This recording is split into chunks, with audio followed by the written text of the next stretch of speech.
Now it's a time of changes. Now is the time to move on. This is the time for solutions. Feel emotion. Be new is born.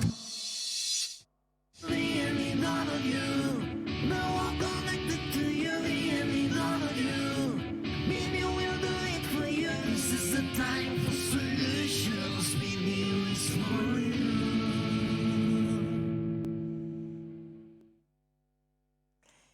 Bienvenidos, bienvenidas a esta segunda jornada del BNew, la Barcelona New Economy Week, que reúne a sectores y empresas singulares y diferentes, pero todos con un objetivo común, la nueva economía. Precisamente el BNew es un evento Green Deal, ya lo veis, desde este vertical dedicado a la sostenibilidad y comprometido con la Agenda 2030, una agenda que impulsa la igualdad social, posicionarse hasta estas vanguardias precisamente que decíamos de la nueva economía y la preocupación por el medio ambiente. Y sobre todo ello gira nuestra primera sesión, titulada Sostenibilidad, la nueva economía regenerativa. ¿Qué es la nueva economía regenerativa? Pues la economía que da hacia la restauración, a devolverle la originalidad, los inicios de este medio ambiente que en estos últimos tiempos ha quedado tan maltratado. Por todo ello, ahora os presento quién moderará esta primera sesión. Él es Miquel Rovira. Muchas gracias y buenos días por acompañarnos hoy. Director del área de sostenibilidad de Eurecat, un centro tecnológico de referencia también en Cataluña, dedicado al desarrollo social y también de la sostenibilidad de las empresas. Un panel que también es proporcionado gracias a otro de nuestros colaboradores, Change to Grow, que también se encarga del impulso de la digitalización de las empresas. Muchas gracias, Miquel, también a nuestros speakers de referencia que hoy nos acompañan y después nos vemos en el apartado de las conclusiones. Buenos días. Buenos días. Muchas gracias, Nuria, por la presentación. Bueno, es un privilegio tenerlos aquí. Raimon, David, Esther, en remoto también. Sabemos que estás de viaje, o sea que gracias por dedicar tu tiempo. Y tenemos el privilegio de tener casi una hora para hablar de economía regenerativa. Y el objetivo, si os parece bien, debería ser repasar el concepto y, sobre todo, poder orientar a las empresas que deben hacer esa transformación y poder tener referencias, una guía y que les sirva básicamente de inspiración para empezar o continuar, en función de cada caso, este camino que seguramente no tiene alternativa. También agradecer a Mercè Faixas, de Change to Grow, que nos aglutinó en esta mesa redonda. Y yo empezaría, si os parece bien, para presentaros. Tenéis currículums muy extensos, pero yo creo que son un buen ejemplo de lo que son los líderes de sostenibilidad hoy en día, de modo que lo resumo brevemente. Empiezo por ti, Esther, que te tenemos más lejos. Mira, tenemos a Esther Sarsa, que es socia de sostenibilidad en Miura Partners, con más de 15 años de experiencia en este campo. Viene antes de Miura de haber pasado por Grupo Danone, de Boston Consulting, Tech for All, la Fundación Empieza por Educar, y ha sido también, digamos, implicada en numerosos programas de medio ambiente, educación, igualdad de género, nutrición y pobreza. También es miembro del Women Action Sustainability, asesora de Roots for Sustainability, entre otras cosas, y también participa en actividades docentes. Es ingeniera de telecomunicaciones, tiene un máster MBA, entre otras titulaciones. Este lo dejo aquí ya, porque si no, no tendremos tiempo para debatir. Luego, a mi izquierda, Raimon, tenemos a Raimon. Gracias, Raimon, por estar aquí.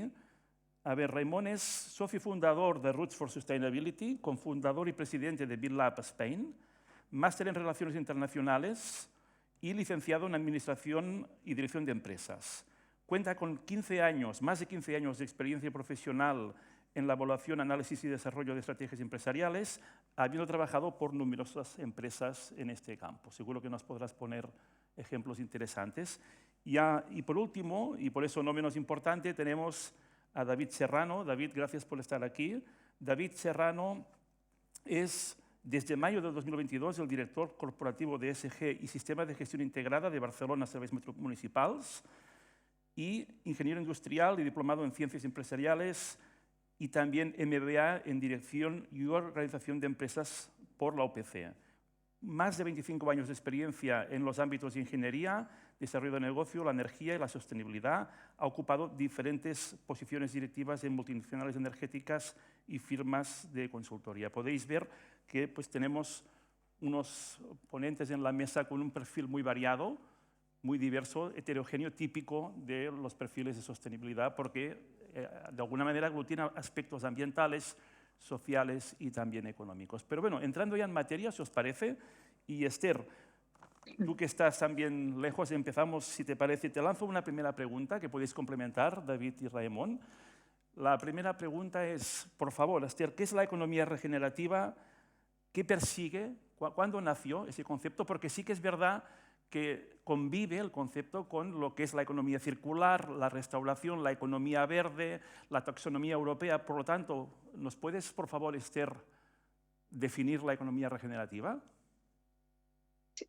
Hola, buenos días a todos. Bueno, y muchas gracias y siento no poder acompañaros. Simplemente en Málaga está pasando ahora también un evento en paralelo y es que hay el Foro Mundial, en este caso, de lo que es la economía de impacto, ¿no? La inversión de impacto, que está teniendo lugar aquí en Málaga y por eso no he podido acompañaros hoy.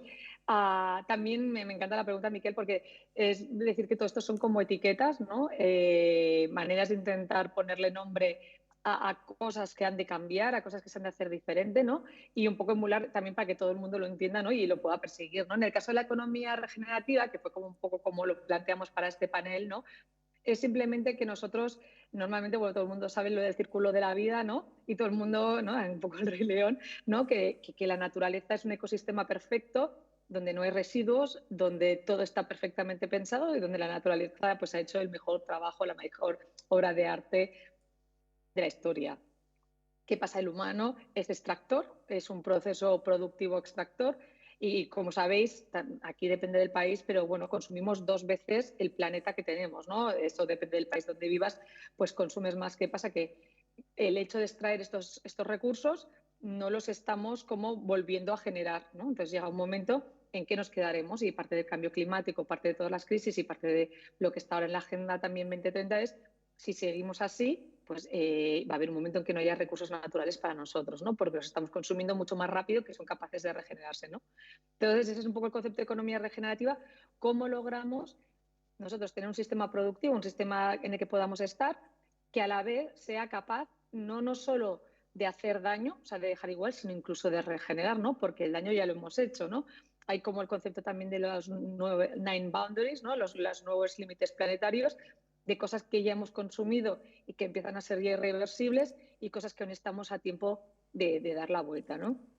Y todo esto dentro de otro concepto, ¿no? Que es el que también comentábamos con Miquel, que es la economía del donut, en el cual debemos hacer pues, toda nuestra actividad, ¿no? Tener un estado en lo posible del bienestar, en el cual nosotros no consumimos más de lo que somos capaces de regenerar o incluso regeneramos de forma positiva, restauramos y lo hacemos desde una sociedad inclusiva con oportunidades para todos y igualitaria, ¿no? Y en ese donut, ¿no? Entre esos dos límites es donde deberíamos operar, pero no la economía de impacto o las ONGs o las empresas sociales, sino toda la economía en sí y todos los países.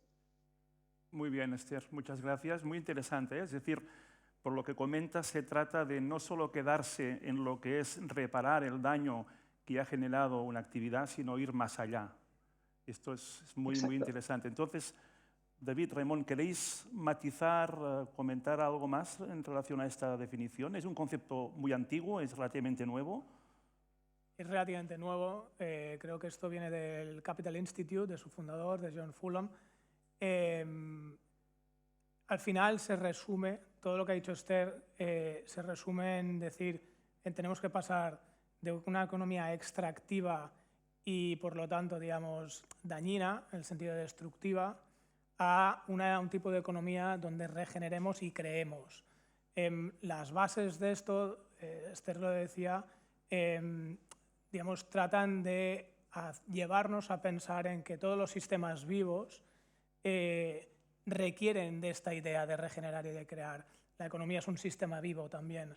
Dentro de los límites planetarios que explicaba Esther, esta economía del donut lo explica bastante bien, tenemos estos límites planetarios dentro del cual existe un tipo de sociedad que vamos construyendo a medida que pasa el tiempo y que, digamos, tiene miles de años, dentro de la cual creamos economías. En la economía en la que nosotros estamos, esta economía está traspasando los límites planetarios. Por eso, como lo que explicaba Esther, cada vez necesitamos más recursos y esto es como si coges a alguien y le empiezas a ahogar y habrá un momento en que no podrá respirar. Entonces, nosotros estamos empezando a notar lo que siente una persona a la que le ahogan, que todavía respira, pero según, digamos, en qué lugar del mundo verás distintas cosas. Nosotros este verano estamos viviendo pues, una ola de calor, estamos viviendo sequía y esto cada vez será, digamos, más evidente en nuestras vidas si no entendemos que tenemos que dejar esa economía extractiva y destructiva para pasar a trabajar con una economía que regenere, que recupere aquello que, digamos, nos cargamos de alguna forma, aquello que dejar de apretar el cuello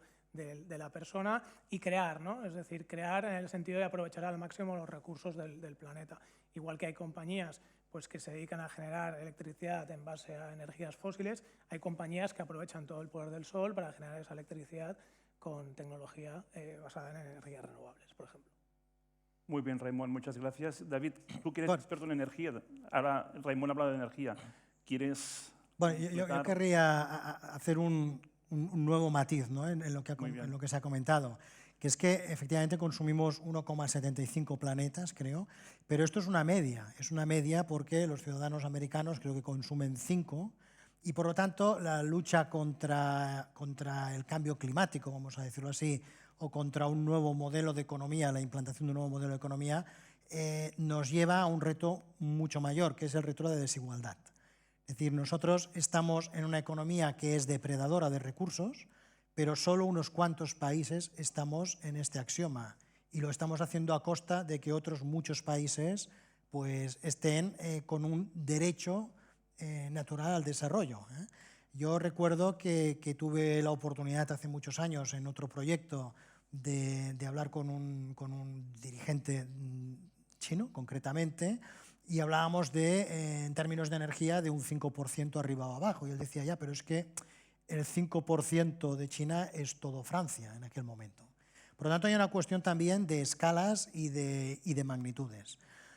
Al final, todo se resume a que estamos basando nuestro modelo de crecimiento y nuestro modelo económico en vivir a crédito permanente. Y esto es como si en una familia tú gastas 4.000 euros al mes, pero solo ingresas 1.000 euros al mes. Esto no puede acabar bien. Y esto es lo que estamos haciendo a nivel económico. Claro, hemos evolucionado de manera muy rápida y hemos de estar atentos a otros grupos de interés, porque al final las empresas, ¿no? Que es un poco de lo que estamos hablando, porque son las que concentran el capital, a veces para hacer mal, pero también para hacer el bien. Hemos pasado de un modelo en el que la propiedad y la gerencia estaba fusionado en una misma persona, luego esto se segregó, pero prácticamente el grupo de interés eran los accionistas y ahora estamos en un entorno en el que hay muchos más grupos de interés que hay que atender para que las organizaciones garanticen también su pervivencia en el futuro. Por lo tanto, David, hablas de grupos de interés, Raimon, hablabas también de cambio climático. Os quería preguntar, y también a ti, pregunta abierta, ¿tenéis más motivos por los cuales es imprescindible actuar? Añadir al cambio climático, a los aspectos económicos. Yo, digamos, dejaré por último el que para mí es más importante, que es el moral. Pero dejando de lado el moral, y si queréis hablamos de esto, desde un punto de vista práctico, pragmático, a las empresas, de las que hablaba David, que representan más del 80% del PIB mundial, son las que generan principalmente la economía, lo que les va es la supervivencia. El sentido, digamos, el sentido, digamos, de todo lo que estamos hablando tiene que ver con este amplio y macrousado y muchas veces malinterpretado concepto de la sostenibilidad. Si no trabajamos en este sentido, no sostendremos el modelo de vida que a todos nos interesa, que son modelos en los cuales el bienestar es creciente y las posiciones, digamos, de confort, pues, digamos, al mismo tiempo evolucionan, ¿no? Por lo tanto, el concepto de prosperidad asociado al del bienestar, etcétera, no es sostenible si no trabajamos estos elementos limítrofes que no solamente son físicos medioambientales, sino también son sociales. El concepto de la regeneración se ha utilizado más asociado a los límites físicos del planeta y tenemos ejemplos empresariales que lo están trabajando, luego iremos a ello, pero el concepto social también está dentro de esto, porque estos principios que trabajan en favor de los equilibrios, digamos, vitales también tienen que ver con las personas, ¿no? Entonces, ¿por qué las empresas tienen que tomarse esto en serio? Porque yo digo ya a corto plazo, pero sobre todo a medio o largo plazo, aquellas que no lo vean tan de forma directa, las fuerzas de mercado que van a colocarlas en posiciones de favorecimiento les van a empujar hacia afuera de las lógicas propias de mercado. Hay cuatro, y con esto termino, hay 4 fuerzas de mercado que imperan en esto. La primera es la legislación, o sea, a nivel europeo sobre todo, que está cogiendo un poco la bandera, está volcando un conjunto de legislaciones que están sobre todo apretando más ahora a las empresas de más de 500 trabajadores, pero que a través de los ejercicios de reporting, a través de los ejercicios de debida diligencia, la taxonomía que tú lo mencionabas antes, la regulación del greenwashing, todo esto va a apretar a las organizaciones a trabajar estos elementos medioambientales, sociales de buen gobierno. La competencia se mueve, los clientes van cambiando poco a poco según los sectores, según los nichos de mercado, se va viendo tendencias de cambio de comportamiento y luego, al mismo tiempo, las cadenas de aprovisionamiento, las compañías que se ven obligadas a moverse por legislación, por sus competidores, etcétera, trasladan esto a la cadena de valor, en particular a la cadena de aprovisionamiento, y obligan a cambiar a sus empresas proveedoras, que si no cambian pierden clientes. Entonces, si voy a un razonamiento puramente práctico, es supervivencia de la competitividad empresarial.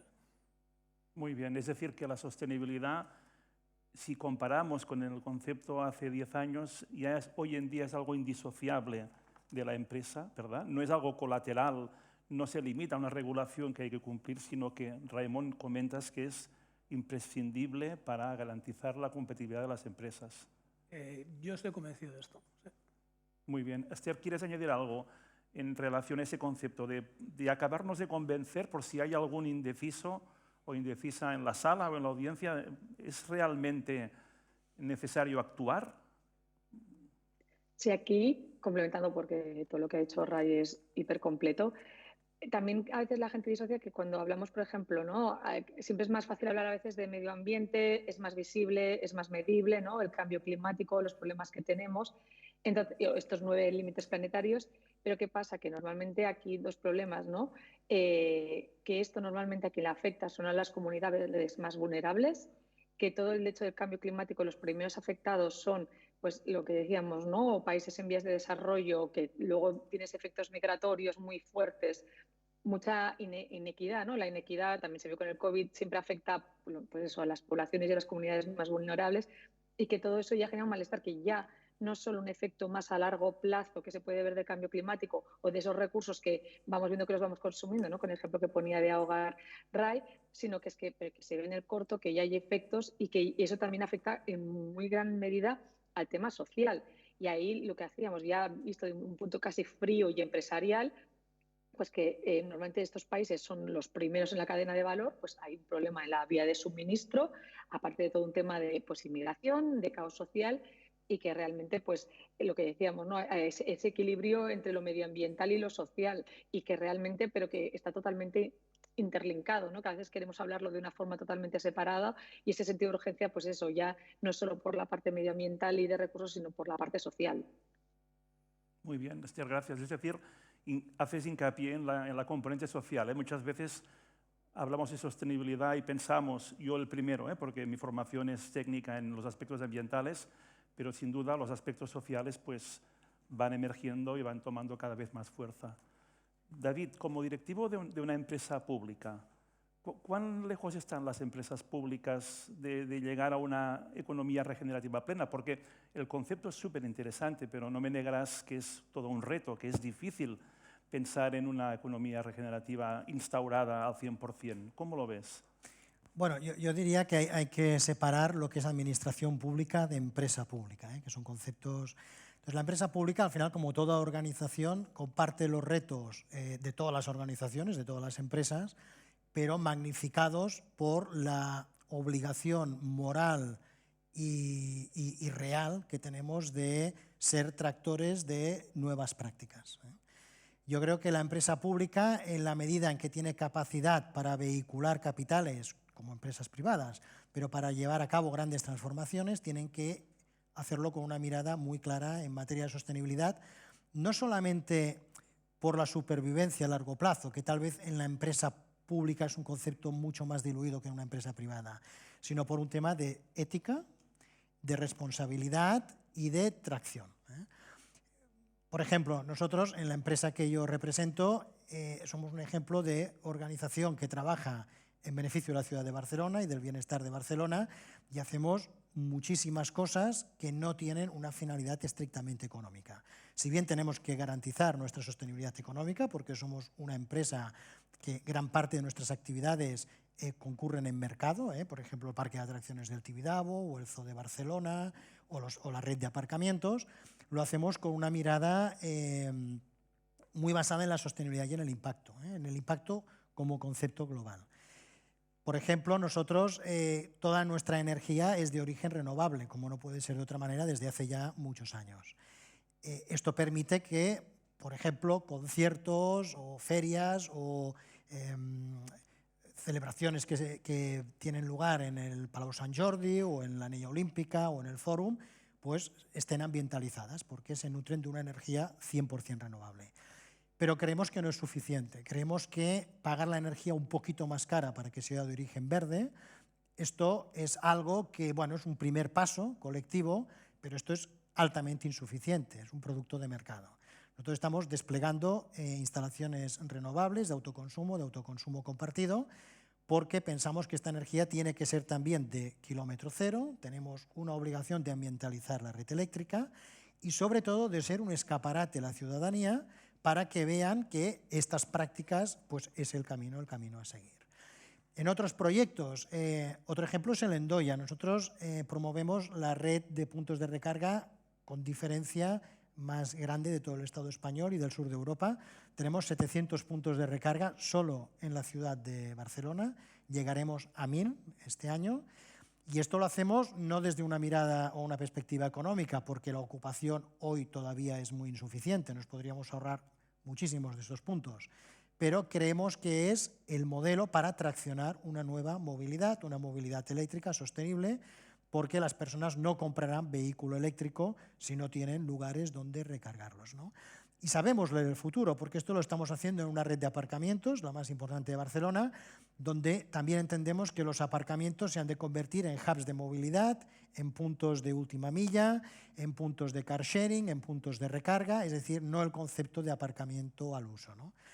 Y para concluir, un ejemplo, yo creo, muy potente es la transformación del puerto olímpico que estamos llevando a cabo, que es un proyecto de naturaleza brownfield, es decir, de regeneración urbana, donde a nivel de economía de impacto, de sumar, es decir, no de compensar, sino de sumar, como hacemos con el Endoia o como hacemos con la instalación de fotovoltaicas, ahí hemos colocado unos diques sumergidos para bioregenerar el entorno marino, promover la biodiversidad, como lo hacemos en el Zoo de Barcelona. La Fundación Barcelona Zoo ha invertido más de 5 millones de euros en los últimos 2-3 años en proyectos de reintroducción de especies, con un nuevo modelo de zoo que tiende a centrarse en la fauna autóctona que está en peligro de extinción, para llevar a cabo programas de investigación y de preservación y reintroducción de especies, o la creación de un banco genómico precisamente para preservar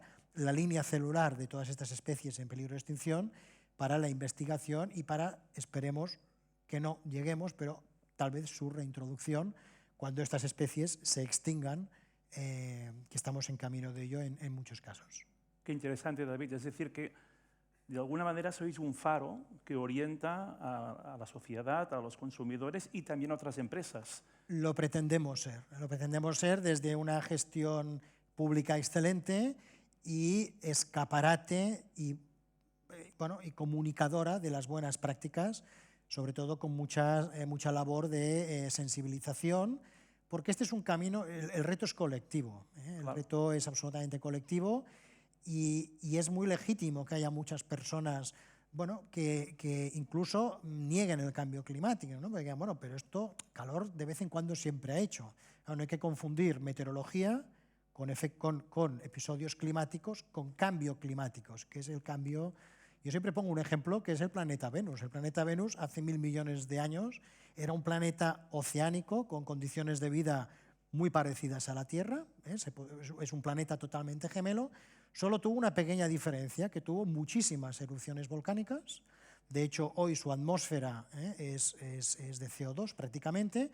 Tuvo un cambio climático muy importante por el efecto invernadero y hoy tiene temperaturas de 450 grados de día y menos 173 grados de noche, es decir, estas polaridades extremas. Bueno, un planeta gemelo que siguió un camino, nosotros por suerte no lo seguimos a esa velocidad, pero estamos ya en ese camino. Por lo tanto, han existido ya 6 grandes extinciones en el pasado, donde más del 50% de las especies desaparecieron. El mensaje no es salvar el planeta, el mensaje es si nosotros seremos capaces de salvarnos dentro del planeta, porque el planeta seguirá. Sí, seguirá rodando y... Sí, y se no habrá... equilibrará como siempre ha hecho. Muy interesante. Raimon, vayamos a la empresa privada. Decías que la sostenibilidad, que la economía regenerativa es imprescindible para asegurar la competitividad, pero esa transición, ¿cómo deben abordarla las empresas? Porque también uno puede quedarse por el camino. Está claro que hay que ir hacia este punto, pero ¿cómo se hace este viaje, ese tránsito?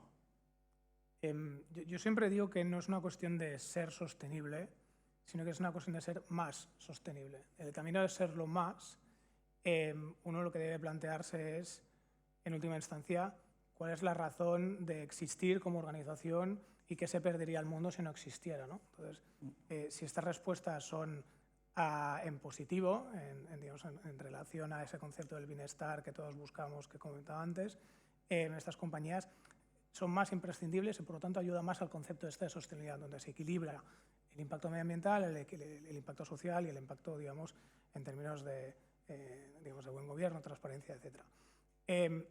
El concepto de la regeneración ayuda a ser más sostenible. Las empresas que trabajan elementos de regeneración, de creación, en lugar de trabajar, como decía, los elementos de extracción o de destrucción, contribuyen más a una situación más sostenible que es más perdurable en condiciones favorables. Trabajar esto, en términos empresariales, empieza, algunos dirían que por lo que decía antes, preguntarse cuál es su razón de existir y por qué es conveniente que existan. Esto es una pregunta incómoda porque hay muchas compañías que nunca se crearon de esta manera. Muchas compañías que nacieron hace 30, 40, 50, 60, 100, 200 años que no se preguntaban esto, sino que lo que querían era ganar más dinero, ganar más capital, enriquecerse, lo que hemos estudiado muchos en economía o en administración de empresas, ¿no? La maximización del capital. Para estas compañías, que son la mayoría, la idea es cómo yo hago un proceso de transformación, cómo voy haciendo evolucionar mi modelo de negocio. No puedo cambiar de la noche a la mañana, pero sí que puedo poner la intención de cada vez llenar mi portafolio más de productos y servicios que sí responden a por qué es importante que yo exista. Entonces, la manera de hacerlo es básicamente analizándose con buenas herramientas, sabiendo dónde uno está, cuál es ese valor que a día de hoy ya genera y comparte con el resto de agentes de interés, el concepto que decía David, y a partir de aquí centrarse en aquellos elementos que materialmente más le afectan al negocio, pero que más se espera sobre los cuales trabajen en términos de sostenibilidad. Y hacerlo en clave incluso de doble materialidad, que quiere decir esto cómo le afecta al negocio. Es decir, si yo no trabajo estos temas materiales, que se espera que yo trabaje, los distintos agentes de interés, que son aquellos que me colocan en posiciones, digamos, de confort en el mercado, si no los trabajo, ¿qué riesgo económico voy a sufrir de no trabajarlos? Porque los agentes de interés públicos me están regulando, porque los agentes de interés proveedores requiero de unos que a lo mejor ya no quieran trabajar conmigo, porque mis clientes, etc. lo que decía antes. Por lo tanto, en fases es diagnosticarse, el identificar estos temas materiales y ir estructurando una estrategia que va desembocando en planes de acción que cada vez trabajan más de forma horizontal la explícita voluntad de generar mejor impacto social, medioambiental, de buen gobierno, etc. Y poco a poco irlo introduciendo en el concepto de negocio, es decir, cuáles son aquella parte del negocio que, como muy bien Esther sabe porque ha trabajado muchos años en Danone, ya no responden a esta idea visionaria de ser contribuyente. Danone tenía líneas de producto de galletas y cervezas y se lo vendió, en línea a ser una compañía que aporta más salud a través de sus productos. ¿Danone es una compañía perfecta? No, no lo es, pero ¿ha decidido hacer este camino? Sí. Este es el gran grueso de las compañías. Luego hay muchas compañías que entienden desde el principio que sus elementos fundacionales tienen que responder a esta idea de si yo me fundo, ¿para qué voy a existir y cuál es mi rol? Y aquí hay muchas compañías que son pues, espejos para muchas otras que no son perfectas, evidentemente, pero aquí en casa pues, tenemos ejemplos como el de Holaluz o como el de Coalf o otros ejemplos, digamos, que a lo mejor son más pequeñitos, pero que son muy inspiradores, ¿no? Son compañías que nacen con esta idea de transformar en positivo. El caso de Holaluz, por ejemplo, que es el primero que decía, es una compañía que pasa de 0 a facturar casi 1.000 millones de euros. Esto no está peleado con generar rendimiento económico, no está peleado con servir a la gente de interés accionista, pero si no sirves al resto, si no creas un valor que se comparte, tus posibilidades de progresión en este mercado que se va ajustando son menores. Muy bien, es decir, que es compatible el beneficio económico con la sostenibilidad siempre y cuando pues, se haga de una forma bien acompañada. Esther, tú que trabajas en Miura y que por lo tanto hacéis inversiones, ¿cómo tomáis la decisión de invertir en una empresa y hasta qué punto valoráis los aspectos de sostenibilidad? Ahora Raimon nos ha explicado un poco el camino, pero cuando estáis ante una nueva posibilidad de inversión, ¿qué aspectos tenéis en cuenta para tomar una decisión y hasta qué punto pesa o no la sostenibilidad en vuestras decisiones?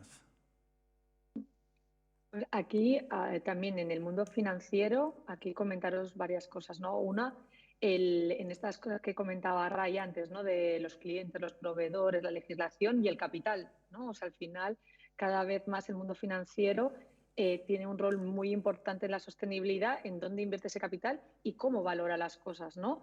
Ahí me encanta el concepto que al final, lo quería decir al principio y lo me he olvidado, que es el tema de las externalidades, ¿no? Que el precio real de las cosas. Nosotros hoy en día no estamos, cuando extraemos, es muy fácil extraer, pero no estamos poniendo en el producto el precio real que le ha costado al planeta el crear ese producto, ¿no? Pues eso, de alguna manera, poco a poco está entrando tanto en las compañías como en el mundo de capital, ¿no? El poder valorar eso, igual que los riesgos, que también decía muy bien Ray, ¿no? No solo cómo yo estoy impactando al planeta, sino cómo pues, todas estas desigualdades, el cambio climático, la escasez de agua, todo esto también me afecta a mi negocio y lo tengo que tener de alguna manera medido y monetizado, o sea, saber cuál es el coste, ¿no? Esto en términos reales, ¿no? Y por ejemplo, esto se hablaba en esta conferencia ahora, la dificultad, pero es el camino a seguir de poder medir y monetizar, o sea, poner en clave de moneda, de currency, el tema de los riesgos y los daños, incluso también de lo positivo, ¿no? De lo tú como empresa, cuál es el daño que generas y ponerle un valor a eso, y también si tú contribuyes, también ponerle un valor positivo a eso, ¿no? Entonces, aquí quería distinguir, cuando nosotros miramos a las compañías, depende mucho desde el fondo donde inviertas, ¿no? Y aquí hay dos maneras. Una, que es transversal para todos, que está ahora también muy de moda, es el tema del ESG, ¿no? Environmental, Social and Governance, ¿no? Medio ambiente, social y gobierno. Y aquí, para cualquier decisión de inversión, se mira o miramos si hay algún tipo de riesgo de ESG. Y hay muchas compañías que a día de hoy no estamos invirtiendo porque trabajan con plásticos, porque vemos un tema de gobierno que no nos queda claro y que no creemos que podemos cambiar. Es verdad que al operar en Iberia temas sociales tienes menos, sería al revés, ¿no? Estaríamos animados a invertir en compañías que están intentando resolver un reto social, ¿no? Y entonces, en todas las compañías miramos eso, ¿no? Y en todas ellas nosotros hacemos un plan de sostenibilidad luego para ayudarlas, sobre todo porque son pymes, en este camino a la sostenibilidad, que las grandes se han puesto las pilas, las cotizadas también les han puesto las pilas, pero también se las han puesto. Y la pyme es el siguiente actor que nosotros somos un país de pymes al cual hay que prepararlo, ¿no? Y hacemos. Pero distinguimos lo que son la inversión sostenible de lo que es la inversión de impacto. Y esta inversión de impacto es la que comentaba Ray, que son aquellas empresas que no nacen para tener un producto y luego, oye, hacerlo de la mejor manera posible, tanto minimizando su impacto negativo como maximizando el positivo, sino que nacen para solucionar un problema social o medioambiental, ¿no? Y esto es lo que es la inversión de impacto. Entonces, cuando nosotros invertimos en una empresa de impacto, no solo miramos que, por supuesto, no tenga ninguna cosa que pensemos que no podemos trabajar durante que nosotros estamos con ellos, colaborando con ellos, sino además miramos que es que realmente el propósito de esa empresa, por lo cual nace, es por solucionar un problema social y medioambiental. Y aquí esto también es muy importante, ¿no?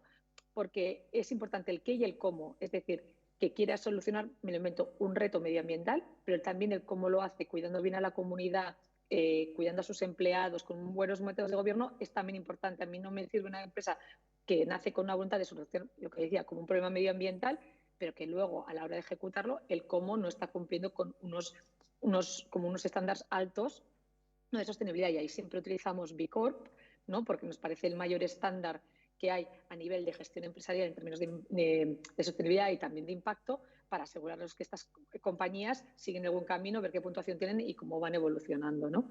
Y en esto también, y solo quería complementar una cosa que ha dicho Ray, que viene a colación, es en este propósito, en este día a día, en esta transformación que tienen que hacer las empresas, y ahora estamos hablando de pymes, ¿no? Tenemos pymes que son como tradicionales y luego estas pymes o pequeñas empresas que habían nacido ya con una voluntad de solucionar algo, ¿no?, que está en las microdecisiones del día a día, ¿no? Entonces, para hacer estas transformaciones realmente tienes que tener clarísimo cuál es tu objetivo, por qué te levantas cada mañana, cuál es el objetivo de tu empresa, porque entonces las decisiones que tomarás van acorde con ese propósito de la empresa. Y eso es como una cosa, como muy vuelta a decir, pero muy complicada de ejecutar, en el que cada empleado o cada persona del ecosistema de esa empresa tenga muy claro que si lo que quiere es solucionar este problema, pues entonces las decisiones que tiene que tomar, lo que decía, si tú quieres ser una empresa que sea regenerativa o restauradora, tú tienes que pensarlo todo desde ahí, ¿no? Desde cómo diseñas el producto, qué tipo de proveedores haces, qué tipo de clientes quieres, quién es tu competidor, pues todo tiene que ir en consonancia a eso. Si no, es casi imposible que funcione, porque hay que hacer como una virar, ¿no? Como realmente mover y transformar la empresa hacia otro lado, ¿no?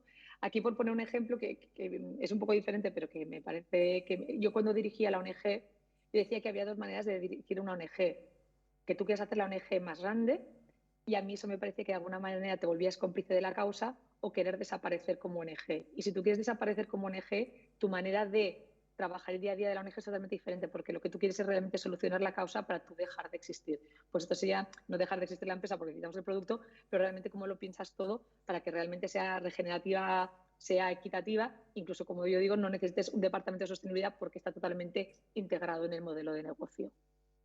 Muy bien, Esther, muy interesante ese concepto, ¿no?, de que en el momento que se normalice el aspecto de la sostenibilidad, pues ya será algo intrínseco en cualquier decisión, y también la importancia en las decisiones financieras de los temas de sostenibilidad y saber que hay maneras de medirlo. Eso también yo creo que es un mensaje muy importante. Nos queda ya poco tiempo y casi, Esther, si quieres conectar tú y luego hacemos una última ronda, ¿podrías poner, Esther, algún ejemplo de empresa regenerativa o de actuación regenerativa que pueda servir de inspiración? Y luego os pediría también, Raimon y David, si podéis poner... Ya han salido ya algunos ejemplos, pero yo creo que es una buena manera de ilustrar cómo ese concepto se puede llevar a la práctica y puede generar impacto.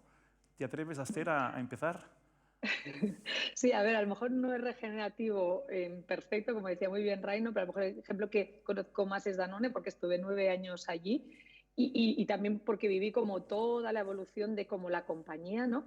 Entonces, lo que contaba Ray perfecto, ¿no? Es decir, bueno, desde un 1972, donde el fundador dice la responsabilidad de una empresa no se queda a las puertas de sus fábricas, y se sentía responsable de todo, de toda la cadena de valor, que ahora se ve como muy normal, pero en el 72 eso no lo pensaba nadie. Luego, como dices, oye, yo voy a hacer solo productos saludables y me voy a enfocar en salud, y yo quiero traer alimentación a mayor número de... aportar salud a través de la alimentación al mayor número posible de personas. Y esto fue como el cambio transformacional, en el cual, lo que decía, se vendieron las cervezas, las galletas, y se quedó solo con agua, yogures, comida para niños pequeños, etcétera. Y cómo ha ido virando. Y luego, cuando ya hace una reflexión de decir, no existe salud, yo no puedo traer esta salud al planeta si el planeta no es sano. Y ahí sale la nueva misión de Danone, que era One Health, One Planet, One Health. y cómo cambia todo y se da cuenta que tiene que cambiar y transformar también como toda su cadena de suministro para poder crear estos productos saludables, en el cual pues realmente cuida al medio ambiente, cuida el tema de bienestar animal, tiene en cuenta todas estas variables, o por ejemplo cuando se presenta un proyecto, no solo mirar la viabilidad financiera, sino también mirar el impacto en el planeta, cómo contribuye esta estrategia, etcétera, etcétera, ¿no? Y aquí a lo mejor más que esté al final del camino de Danone, lo que yo quería mostrar aquí más con este ejemplo era cómo es un camino, ¿no? Cómo poco a poco vas introduciendo estos conceptos y vas cambiando, vas transformando la compañía, y cada vez, incluso esto está como en el claim de Danone, si dices Danone es One Planet, One Health, llega a este nivel, ¿no? De decir, oye, no nos levantamos cada mañana para esto, ¿no? Pues cómo poco a poco vas hacia allá y cómo también aún queda camino por recorrer. Muy bien, muy buen ejemplo, Esther. David, Raimon, ¿algún par de ejemplos más que queráis? Nos queda poquito tiempo, así... Muy rápidamente, los ejemplos más claros están en los sectores agrícolas y de la acuacultura, y todo lo que tiene que ver con recuperar tierra para que se pueda dar, digamos, la situación de poder ofrecer un producto, digamos, de valor. Lo podéis encontrar, por ejemplo, en la Regenerative Organic Alliance y con empresas como Patagonia, ¿no? Que incluso han creado, en el caso de Patagonia, una compañía que se llama Patagonia Provisions, que de explorar cómo recuperar las propiedades de la tierra han aprendido a cultivar y a ofrecer productos a su clientela. Pero voy a decir uno muy rápido, que es de tipo social, que me gusta mucho, que es una compañía holandesa que se llama Tony's Chocolonely, cuyo objetivo, digamos, propósito es acabar con la esclavitud del sector del cacao en el mundo. Evidentemente eso no lo van a hacer, pero es una aspiración muy clara, y lo que hacen es compensar económicamente con contratos de largo plazo y, digamos, de forma con contratos por encima del mercado a los agricultores de cacao para empoderarles. Y incluso te lo trasladan a través del mensaje del chocolate. El chocolate no se puede partir en trozos iguales, todos son trozos desiguales, porque el mensaje ya está en el propio producto. El mercado del cacao es un mercado desigual, nosotros existimos para igualarlo. Y evidentemente el chocolate está buenísimo, y desde que existieron en 10 años se comieron todo el mercado de chocolate en Holanda, que es un mercado muy competitivo, pasándole por delante a empresas como Lindt, Nestlé, etc. Qué interesante, ¿eh?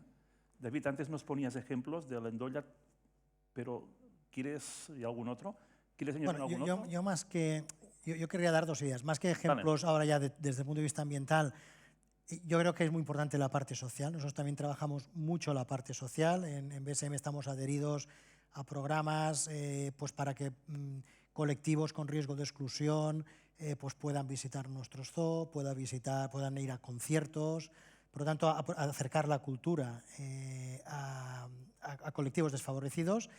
Y también el futuro está en los jóvenes. Trabajamos muy activamente en el colectivo de los jóvenes con actividades STEAM para despertar vocaciones técnicas, vocaciones científicas, con actividades pues, en el Parque de Atracciones del Tibidabo o en la Anella Olímpica o en el propio zoo, ¿no?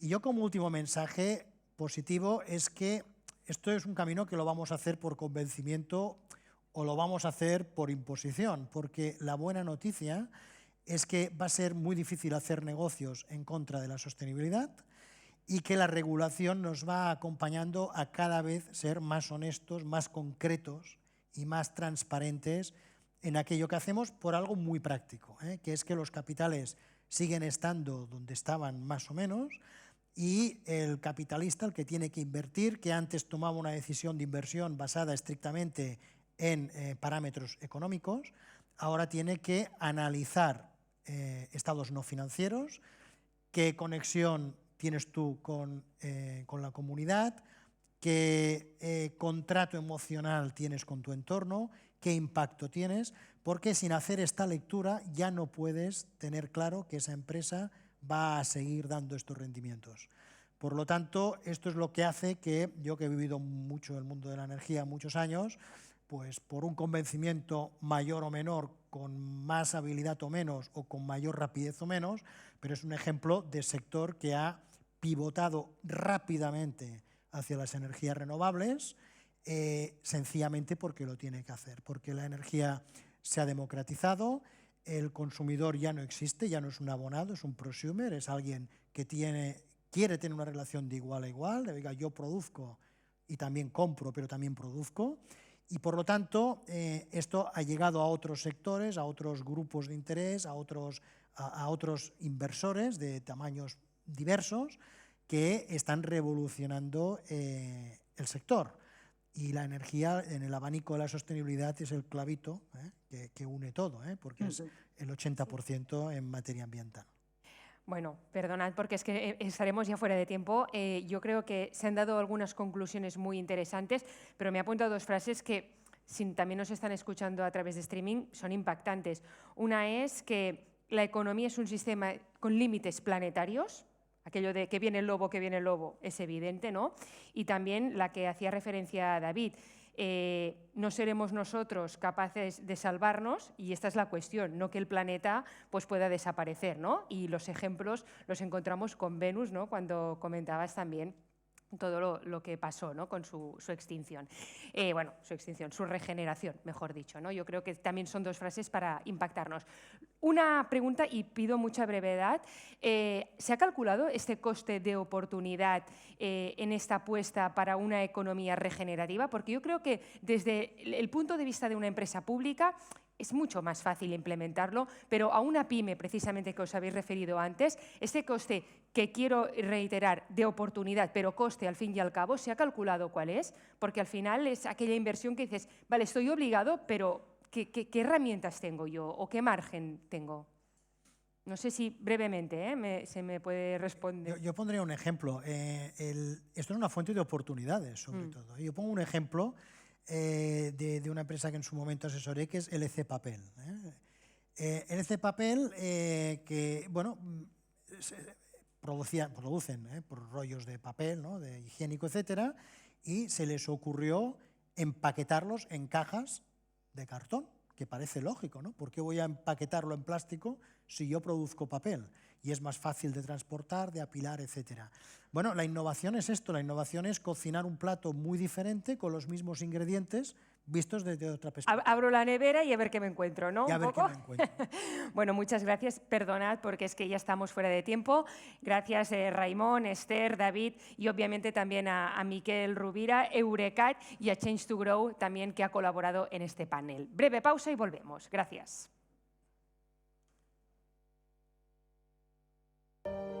Fabricamos talento, fabricamos innovación y, cómo no, sostenibilidad. Fabricamos una nueva economía y un mundo nuevo, en 3D, por supuesto. Pero sobre todo, fabricamos futuro. Y es que fabricamos empleo para más de 137.000 trabajadores. Fabricamos oportunidades globales de negocio en un espacio de más de 10 millones de metros cuadrados. Y fabricamos servicios de vanguardia y ventajas competitivas para más de 175 empresas. Consorci de la Zona Franca. Fabricamos oportunidades para tu futuro. Barcelona Activa et connecta quan busques feina o formació, quan vols emprendre o impulsar el teu negoci. Connecta amb Barcelona Activa i aconsegueix els teus reptes professionals. Descobreix com a barcelonaactiva.cat.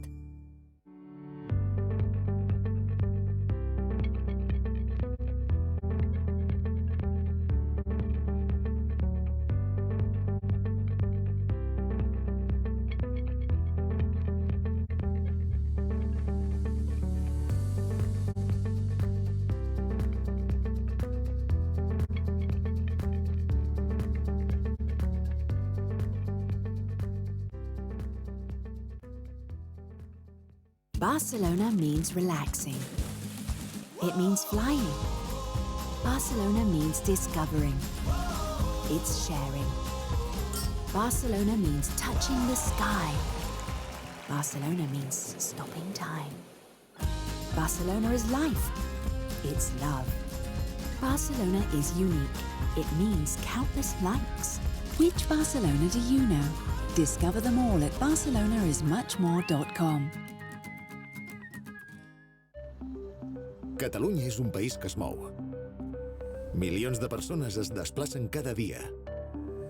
I cada cop més ho fan amb transport públic. Catalunya aspira a tenir la gestió integral de la xarxa que connecta tot el país. Una xarxa capil·lar i extensa que permet la mobilitat de proximitat. Una xarxa que connecta territoris, pobles, barris i ciutats. És a dir, que connecta persones. Una xarxa que afavoreix l'equilibri entre territoris i dinamitza l'activitat econòmica i que, alhora, ajuda a la descarbonització i facilita la descongestió de les nostres ciutats. Perquè sabem que una bona xarxa de transport públic és fonamental per a la qualitat de vida de les persones. Volem un transport públic per a tothom i a tot arreu.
Bienvenidos a The Factory Barcelona, la fábrica de talento, de tecnología, de innovación y, por supuesto, de Barcelona.